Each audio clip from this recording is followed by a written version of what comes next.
How's it going, guys? I'm Anthony Urso, and in today's video we're gonna do a little bit of a what's in my bag slash the gear I use. I'm just gonna go over the gear that I carry on my day-to-day basis, that I take all my pictures with, and kind of explain the reasons why I use each specific piece of kit, and explain what I like about them and what I don't like about them. So let's just dive right into the bag. Just start with the bag itself first. So the brand, as you see here, it's called a Francière. So I'm gonna be completely honest with you guys. This is not a fancy bag. It's not some name brand bag. My dad literally got me this bag from China. And I don't mean like ordered it online from China. I mean, he got this while he was in China for about like $5 Canadian. So it's not too fancy, but it does the job. So in the top pocket here, let's start. This is where I keep my drone. This is a DJI Mavic Mini 2. The reason I use the Mini 2 is very, very simple. It doesn't have the highest image quality. It certainly doesn't. It's only a 12 megapixel sensor on this baby.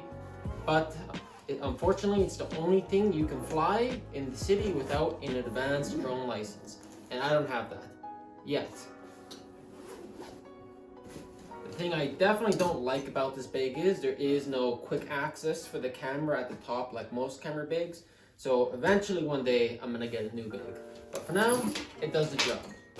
So I don't carry a whole bunch of gear with me. I guess let's just start with the main course here. We have the Canon EOS RP. It is a 26 megapixel full frame camera, mirrorless. It has a random third-party battery grip on it. It does the job. It's a little sketchy, to be honest, but it works and it hasn't broken anything yet. It extends the battery life quite a lot. Pros and cons of this camera. Is it my first choice? Absolutely not. I would definitely love to get something like the R6, the R5, the new R3, which costs more than my car, but you kind of get the point.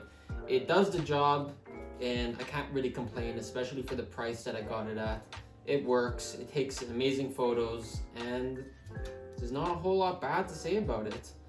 Right now on the camera, I have the RF to EF adapter, which I have my trusty Rokinon 14mm f2.8.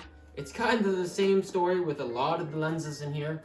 Are they my first choices? No, but they all do the job. So if you need a wide angle lens, the Rokinon 14mm is pretty much the go-to for a budget.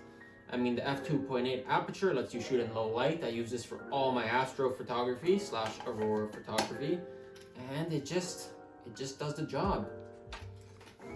Under there we have the Samyang 12mm f2.8 fisheye. So when the 14mm isn't wide enough, I'll slap this guy on and go even wider. It's also f2.8, so I use it for astrophotography and shooting at night and aurora, etc, etc. And it's just another not super great lens, but just keeps on doing the job. So pretty decent lens there. I have the kit lens that came with the camera originally, the EOS RP. So there's two options when you buy the Canon EOS RP. You can get it, well, I guess three. You can get it just a camera, you can get it with the 24 to, I believe, 105L. I think it might be the L series lens, don't quote me on that. Or you can get it with this bad boy, the RF 24 to 240mm.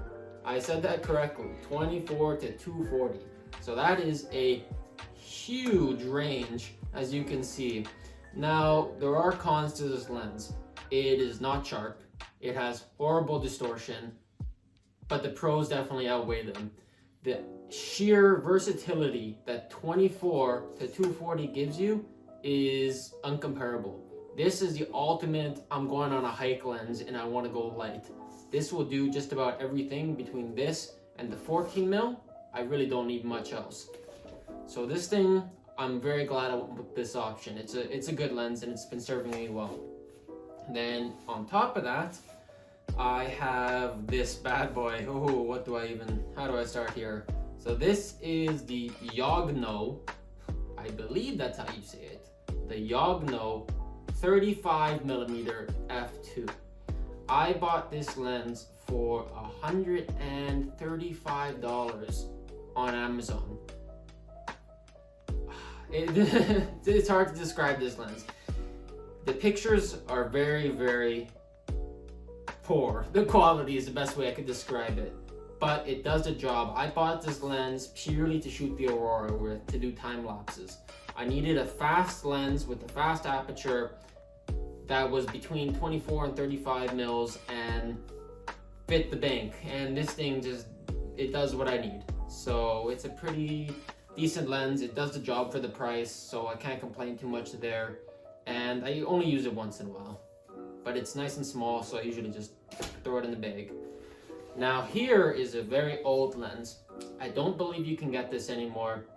I definitely don't use it very often, but every once in a while it comes in handy. This is the Optica 6.5mm fisheye. So this, I believe, is slightly more than 180 degrees worth of field of view out of this lens. Now, I don't think you can get it anymore, but I've gotten some crazy results out of this. Obviously, it's not every day you're gonna use a fisheye like this, but when the Aurora is fully overhead and you wanna capture it all, this lens will do it. I probably got this for like $100 off Amazon like 5 years ago, and I just never got rid of it, and I never will. It's a cool lens, and it's certainly a fun lens. And beside that, I have my intervalometer. This is a no-brainer if you do any Aurora time-lapsing, because the built-in intervalometers on these new cameras, though they work, they are so annoying to set. This, you just press one button, boom, and it starts. This, you have to go through a bunch of menus and set what you want, your parameters, and it takes a while. So if you just want to quickly check what your exposure looks like and just see what's happening in the sky while you're time-lapsing and then start quickly, you can't do that with this. This, you can. So that's why I always carry an intervalometer. And then I usually carry a little blower, a little cloth, and then the last thing is my batteries. I got this little first aid kit in my basement somewhere. Don't know where I got it from, but just found it one day and I realized it perfectly fits all my batteries. So the Canon EOS RP uses these tiny little batteries and they go through them very quickly. So I just bought an absolute bunch of batteries. They're all third-party batteries besides the one Canon battery that came with it, but they all do the job. And I have a little SD card holder, nice little waterproof case. Last but not least would be the tripod. This is a Manfrotto 055 with just the 2-section, so it's nice and quick and easy. And I mean, there's absolutely nothing bad to say about this tripod. It is a beast.